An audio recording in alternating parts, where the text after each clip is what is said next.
Olá, irmãos, que alegria ter você aqui na nossa escola bíblica para estudarmos juntos a boa palavra de Deus. O meu convite é que você inscreva-se no canal, ative as notificações e compartilhe os vídeos. Além disso, você também pode nos seguir nas redes sociais. É BD Igreja de Irajá e Missões Igreja de Irajá. Vamos orar?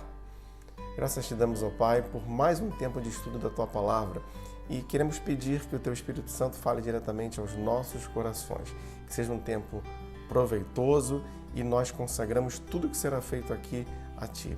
Oramos assim em nome de Jesus. Amém.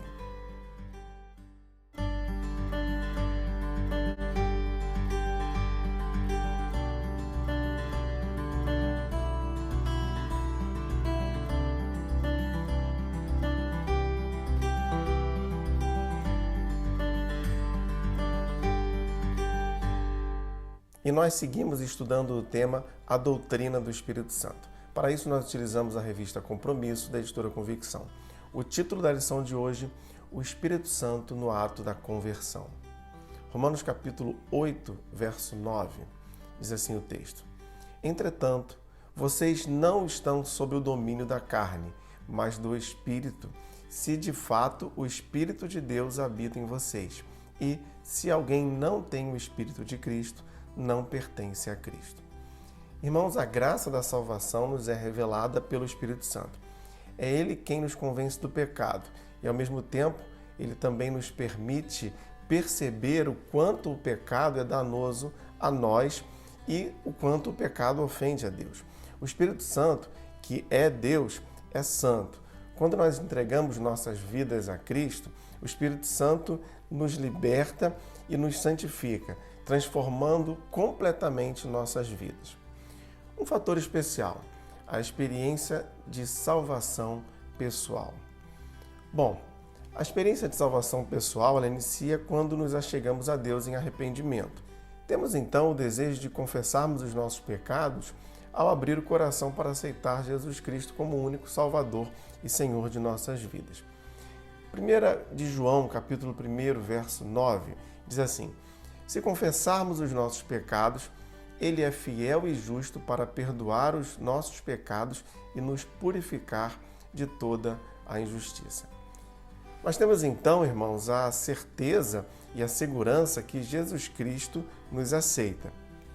Todo esse movimento de salvação somente é possível pela preciosa ação do Espírito Santo em nós, pois é Ele quem nos convence do pecado, da justiça e do juízo.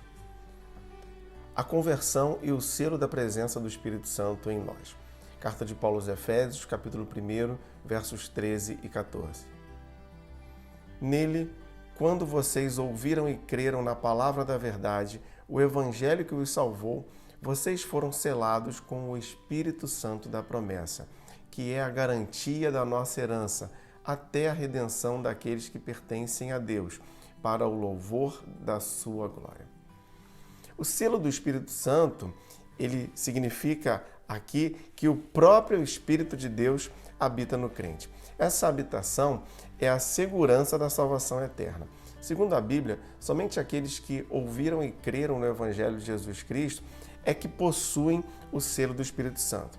Nos tempos antigos, cartas, documentos e até mesmo objetos, eles recebiam uma chancela, que era uma marca, o validador ou o garantidor da autenticidade daquele item. E também essa chancela servia para proteção contra violação indevida. Os reis, eles possuíam um anel chamado anel de selar. Com esse anel, eles validavam os decretos, as leis, aquilo que eles promulgavam. Então, é muito significativo quando o apóstolo Paulo aqui usa a figura do selo para explicar como o Espírito Santo marca a vida do crente. Irmão, guarde isso. O selo do Espírito Santo no crente significa que ele é propriedade exclusiva do Senhor. Assim como somos salvos, redimidos e justificados pelos méritos de Cristo, nós somos regenerados e santificados pelo Espírito Santo e somos propriedades do Senhor. 1 de Pedro, capítulo 2, verso 9. Vocês, porém, são geração eleita, sacerdócio real, nação santa, povo exclusivo de Deus, para anunciar as grandezas daquele que os chamou das trevas para a sua maravilhosa luz. O selo do Espírito Santo, ele então nos dá a certeza de que pertencemos a Deus. Primeira carta de Paulo aos Coríntios, capítulo 6, versos 19 e 20. Acaso não sabem que o corpo de vocês é santuário do Espírito Santo que habita em vocês, que lhes foi dado por Deus e que vocês não são de si mesmos? Vocês foram comprados por alto preço. Portanto, glorifiquem a Deus com o corpo de vocês. A busca constante da plenitude do Espírito Santo. Bom, nós já expomos aqui o nosso entendimento de que o Espírito Santo habita na vida do crente e que ele nos cela de modo a termos a garantia de pertencermos a Deus. E assim também temos a garantia da nossa salvação eterna. Mas como podemos entender então a plenitude do Espírito Santo? Efésios capítulo 5, verso 18, diz assim: Não se embriaguem com o vinho, que leva à libertinagem, mas deixem-se encher pelo Espírito. Irmãos, nesse texto aqui, nós, olhando para o contexto, podemos perceber que ele está falando sobre deixar de lado a alegria que o mundo oferece, mas que tem um fim danoso, para encher-se então pelo Espírito Santo. Nós podemos perceber que há sim um grau de enchimento que ocorre em oposição aos valores do mundo. Uma vez que esse grau de enchimento alcance o seu ápice, teremos então a plenitude do Espírito Santo na vida do crente. Então, plenitude do Espírito Santo é uma referência a deixar o Espírito Santo cuidar integralmente de tudo o que fazemos. Deixar de lado os valores e prazeres humanos que muitas vezes temos preferido para, assim, permitirmos ser enchidos completamente pelo Espírito de Deus em nós. Sem a presença plena do Espírito Santo, a vida pode não ser tão frutífera, pois os esforços para produzir frutos, eles serão fracos. A plenitude do Espírito Santo é uma ordenança para todos nós. O texto que lemos diz: deixem-se encher. É um imperativo para todos, sem exceção. E assim, crescendo dia após dia, enchendo-nos pelo Espírito Santo, buscando a sua plenitude em nós, produziremos o bom fruto, o fruto do Espírito Santo. Gálatas capítulo 5, versos 22 e 23.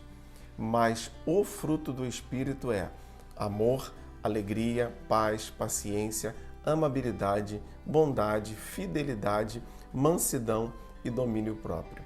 Contra essas coisas não há lei. Muitos acontecimentos, então, na nossa vida pode tentar fazer com que desistamos dessa busca pela plenitude do Espírito Santo. Mas mesmo assim, devemos estar atentos, em constante exercício, para sermos cheios do Espírito Santo. A comunhão com Ele, o objetivo maior. Segunda carta de Paulo aos Coríntios, capítulo 13, verso 14, diz assim: A graça do Senhor Jesus Cristo, o amor de Deus e a comunhão do Espírito Santo sejam com todos vocês. O Espírito Santo ele tem um importante papel na garantia de que os salvos têm a companhia do Todo-Poderoso. Uma vez inseridos no corpo de Cristo, que é a Igreja do Senhor, os salvos eles têm comunhão com o Espírito Santo, que é a base desse relacionamento. Sabemos que este é um aspecto da natureza da Igreja.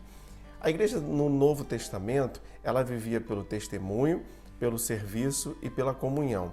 Então, irmãos, a comunhão com o Espírito Santo e a comunhão entre os irmãos são pontos essenciais para a proclamação do Evangelho. Efésios capítulo 4, versos 15 e 16. Antes, seguindo a verdade em amor, cresçamos em tudo naquele que é a cabeça, Cristo. Dele, todo o corpo ajustado e unido pelo auxílio de todas as juntas, cresce e edifica-se a si mesmo em amor, na medida em que cada parte realiza a sua função. Irmãos, o corpo bem ajustado, tendo como base a comunhão com o Espírito Santo, ele haverá de crescer e edificar-se. Mas para que isso aconteça, cada um de nós deve fazer a sua parte, em comunhão uns com os outros e com o Espírito Santo. Eu quero finalizar aqui com alguns textos sobre a obra do Espírito Santo na vida do crente. João capítulo 15, versos 26 e 27. Quando vier o Conselheiro, que eu enviarei a vocês da parte do Pai, o Espírito da verdade que provém do Pai, ele testemunhará a meu respeito. E vocês também testemunharão, pois estão comigo desde o princípio. O Espírito da verdade é aquele que capacita os crentes. João 16, versos de 7 a 14. Mas eu lhes afirmo que é para o bem de vocês que eu vou. Se eu não for, o Conselheiro não virá para vocês, mas se eu for, eu enviarei. Quando ele vier, convencerá o mundo do pecado, da justiça e do juízo.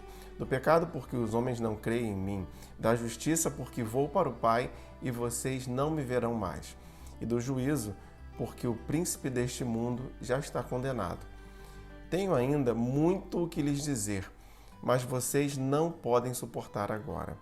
Mas quando o Espírito da verdade vier, ele os guiará a toda a verdade.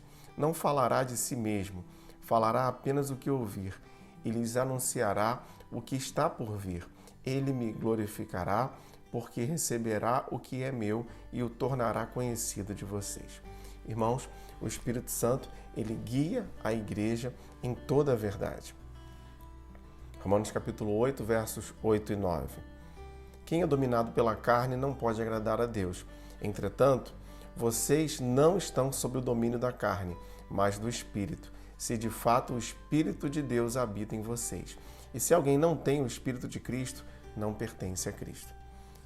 O Espírito Santo, ele habita verdadeiramente na vida do crente e mortifica a vontade da carne. Gálatas capítulo 4, versos 6 e 7. E porque vocês são filhos de Deus, Deus enviou o Espírito de seu Filho aos seus corações, o qual clama, Abba, Pai. Assim você já não é mais escravo, mas filho. E por ser filho, Deus também o tornou herdeiro. Irmãos, o Espírito Santo testifica a filiação divina dos crentes. Vamos orar mais uma vez? Graças te damos, ó Pai, pela Tua palavra. Pedimos que o Senhor a complete em nossos corações. Pai, que a cada dia nós vivamos debaixo da Tua vontade, fazendo o que Tu queres, segundo a presença plena do Teu Espírito Santo em nós. Continue cuidando das nossas famílias em todas as carências e necessidades que temos. Nós queremos Te dar graças por todas as coisas. Sabemos que nada escapa ao controle das Tuas mãos. Assim nós oramos, em nome de Jesus. Amém.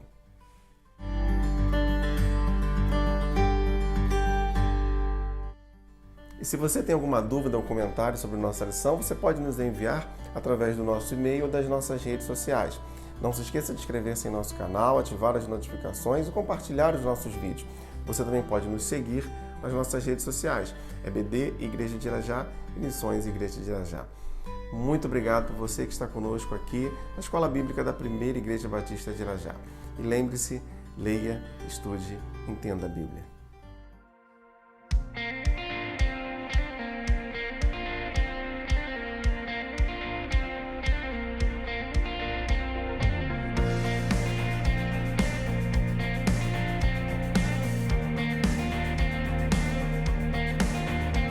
Tua graça me alcançou, pra Ti quero viver, compartilhar do Teu grande amor. O que podemos ser na vida de alguém depende tão somente de nós. Se eu não for, quem irá? Se eu não estender as mãos, quem o fará? Me envolver, me entregar e dizer ao mundo que Jesus voltará.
só nele há poder para que o mundo creia em Deus. Até que ele venha, até que ele venha. Cristo a esperança que ao mundo vou levar. Até